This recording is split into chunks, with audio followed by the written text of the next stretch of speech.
আসসালামু আলাইকুম। সম্মানিত দর্শকগণ, আপনারা কেমন আছেন? আশা করি ভালো আছেন। আলহামদুলিল্লাহ, আপনাদের দোয়ায় আমিও ভালো আছি।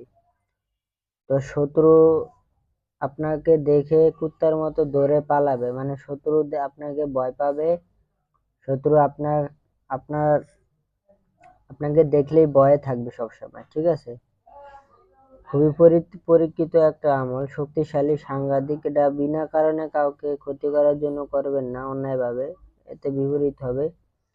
শত্রু পেরেশানিতে থাকবে, রাতে ঘুম হবে না, তার ধন সম্পদ নষ্ট হয়ে যাবে যদি শত্রু আপনার ক্ষতি করে থাকে। যে সমস্ত শত্রু আছে জালেম, জ্বালাতন করে, বিনা কারণে আপনাকে ক্ষতি করে, ওই সমস্ত শত্রুর ক্ষেত্রে আপনি এই তদবিরটা প্রয়োগ করতে পারেন। শত্রু আপনাকে দেখে ভয়ে থাকবে, আতঙ্কে থাকবে, তার ধন সম্পদ নষ্ট হয়ে যাবে, সব দিক থেকে সে ধ্বংস হয়ে যাবে, ঠিক আছে? তো চলুন এটার যে নকশাটা আছে, এটার নকশাটা আমি আপনাদেরকে দেখাই দিই।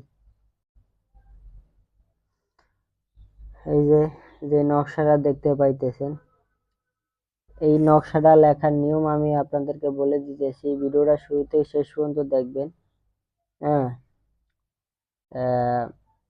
এই নকশাটা আপনি শনিবার অথবা শনিবার দিন কাজ করবেন।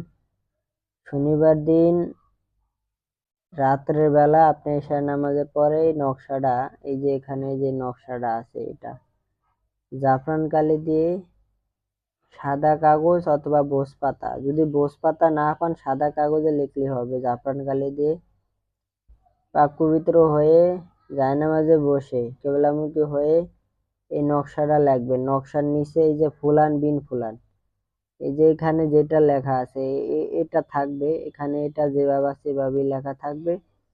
এই যে ফুলান বিন ফুলানের স্থানে কি হবে, এই নকশাটা লেখার পরে আপনি ফুলান বিন ফুলানের স্থানে শত্রুর নাম এবং যদি শত্রু ছেলে হয় তাহলে ছেলের নাম এবং শত্রুর বাবার নাম, আর শত্রু যদি মেয়ে হয়ে থাকে তাহলে আপনি এখানে মেয়ের নাম, তারপরে মেয়ের মার নাম, শত্রুর মার নাম। এই যে এখানে লিখবেন শত্রুর নাম, মাঝখানে থাকবে বিন, ছেলেদের ক্ষেত্রে বিন হবে, ঠিক আছে, বা নুন, আর তারপরে ছেলের বাবার নাম। আর যদি শত্রু মেয়ে হয়ে থাকে তাহলে আপনার এই যে এখানে মেয়ের নাম, শত্রুর নাম লাগবেন, এনে বিন্ত হবে, বা নুন তা, এখানে তা অ্যাড করবেন, ঠিক আছে? কিভাবে বিন্ত লেখে এটা অনলাইনে সার্চ দিলেও পাইবেন। বিন্ত মাঝখানে হবে, এটার লগে তা অ্যাড হবে, ঠিক আছে?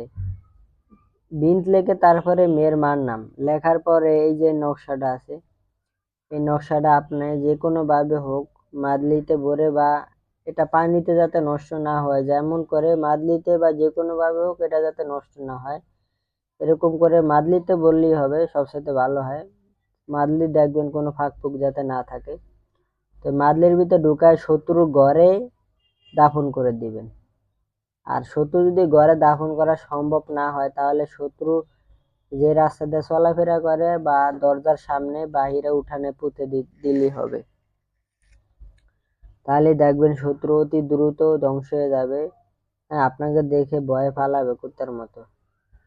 হ্যাঁ, তার রাত্রে ঘুম হবে না, তার সবসময় পেরেশানিতে থাকবে, তার ধন সম্পদ নষ্ট হয়ে যাবে। তো তদবিরটা করবেন, আশা করি ফায়দা পাবেন। তো বিনা কারণে কাউকে ক্ষতি করার জন্য করবেন না, তাহলে হিতে বিপরীত হবে। তো এতটুকু। আসসালামু আলাইকুম ওয়া রাহমাতুল্লাহি ওয়া বারাকাতুহু।